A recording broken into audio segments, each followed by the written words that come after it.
ఈ ఆలయ గోపురాలపై రామాయణం భాగవతాలకు చెందిన శిల్పాలు కండ్లకు కట్టినట్లుగా రూపొందించారు.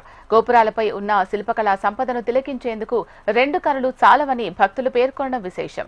నాటి నుంచి నేటి వరకు ప్రతి ఏటా స్వామివారి కళ్యాణ మహోత్సవాన్ని వైభవంగా నిర్వహిస్తూ స్వామిని కొలుస్తున్నారు. స్వామివారి కళ్యాణాన్ని తిలకించేందుకు ఈ సంవత్సరం అధిక సంఖ్యలో వచ్చే భక్తుల కోసం ఆలయ కమిటీ సభ్యులు ఏర్పాట్లు చేస్తున్నారు. కళ్యాణం సందర్భంగా స్వామివారికి ప్రభుత్వం తరపున జిల్లా కలెక్టర్ సాగిలి షాన్ మోహన్, అనపర్తి ఎమ్మెల్యే నల్లమిల్లి రామకృష్ణారెడ్డి దంపతులు స్వామివారికి నూతన పట్టు వస్త్రాలు సమర్పించనున్నారు.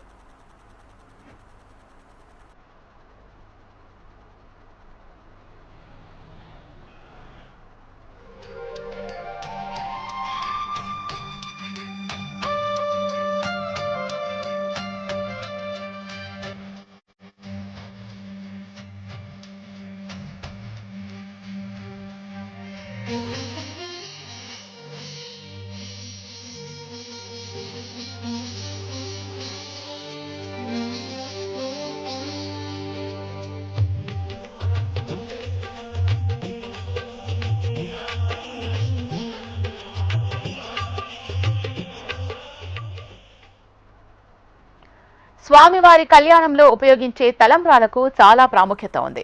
కళ్యాణం అనంతరం ఈ తలంబ్రాలు పెళ్లి కాని వారు తమ శిరస్సున ధరిస్తే తప్పక కళ్యాణం జరుగుతుంది అన్న నమ్మకం ఇక్కడుంది. అదేవిధంగా తలంబ్రాల బియ్యాన్ని ప్రసాదంగా చేసుకుని పిల్లలు కలగని దంపతులు తింటే తప్పకుండా సంతానం కలుగుతుందని భక్తుల నమ్మకం.